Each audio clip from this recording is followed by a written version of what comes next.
गिरिडीह 12 सितंबर 2025 जैनियों के विश्व प्रसिद्ध तीर्थ स्थल शिखर जी मधुवन स्थित गुणायतन ट्रस्ट और महावीरायतन फाउंडेशन की ओर से आयोजित विश्व मैत्री उत्सव में बिहार के राज्यपाल आरिफ मोहम्मद खान मुख्य अतिथि के रूप में शामिल हुए।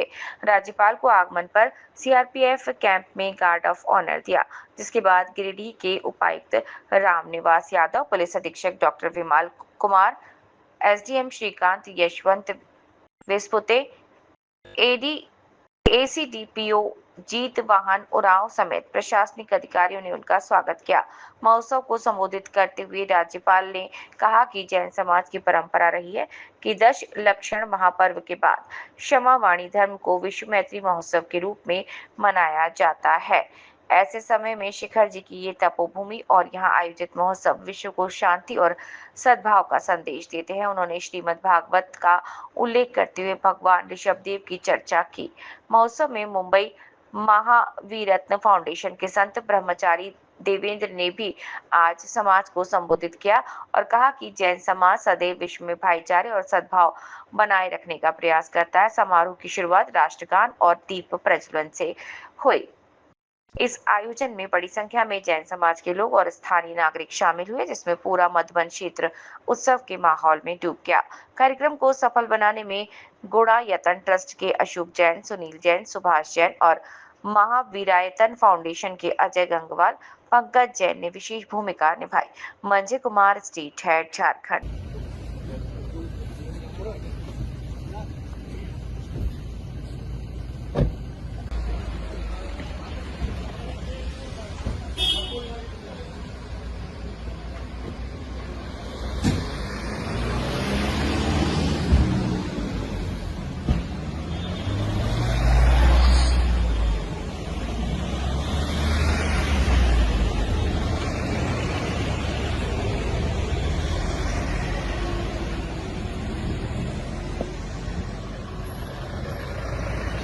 संपन्न कर रहे हैं।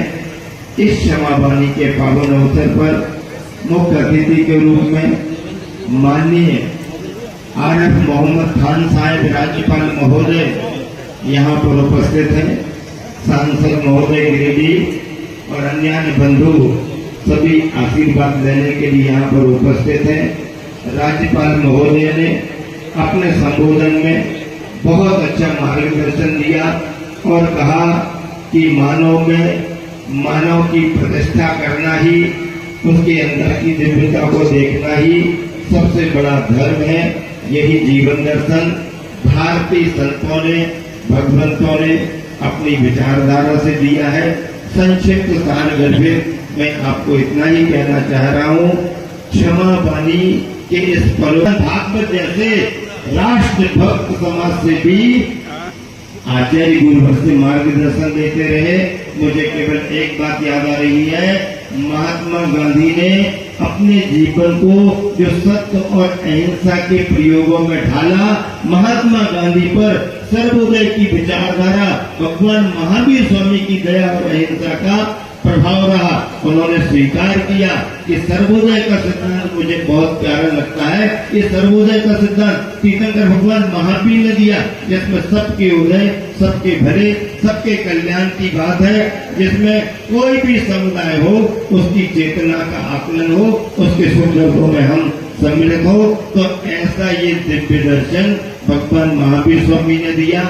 उसी के लिए हमारे महाराज जियों ने भी अभी आपको बताया, और यही महावीर भगवान की अहिंसा और सत्य का प्रभाव महात्मा गांधी के द्वारा देश को आजाद करने में न तोप न तलवार, अहिंसा की ताकत से इस देश को मुक्त करा दिया, आजाद करा दिया। एपीजे अब्दुल कलाम राष्ट्रपति महोदय थे। मुझे बड़ा प्यारा और प्रेरक संदर्भ उनका याद है अब्दुल कलाम का। जब अब्दुल कलाम एक कॉलेज में अपना व्याख्यान देने के लिए गए, लौटते वक्त विद्यार्थियों ने घेर लिया। एक कॉमन नाम के विद्यार्थी ने पूछा, आइले हैं जिनसे विश्व में शांति की स्थापना होती है। बिना समय गंवाए राष्ट्रपति महोदय अब्दुल कलाम ने उत्तर दिया, बेटे विश्व में शांति की स्थापना के लिए मिसाइल है सत्य और अहिंसा। देश का राष्ट्रपति बने हम सभी आशीर्वाद दे रहे हैं ताकि हमारी भारतीय संस्कृति हजारों हजार वर्ष तक सत्य और अहिंसा के सिद्धांत को, विश्व शांति के सिद्धांत को लेकर के आगे बढ़ती रहे। इन चार पंक्तियों के साथ विराम दे रहा हूं। मीठे बोल बोलिए क्योंकि अल्फाजों में जान होती है। मीठे बोल बोलिए क्योंकि अल्फाजों में जान होती है। इन्हीं से आरती और इन्हीं से अजान होती है। मीठे बोल बोलिए क्योंकि अल्फाजों में जान होती है। इन्हीं से आरती और इन्हीं से अजान होती है। ये तो समुंदर के गुम होती है, ये तो समुंदर की गुम होती है जिनसे इंसानों की पहचान होती है, जिनसे इंसानों की पहचान होती है। हमारे गुरुवर ने राष्ट्रीय चेतना को जगाने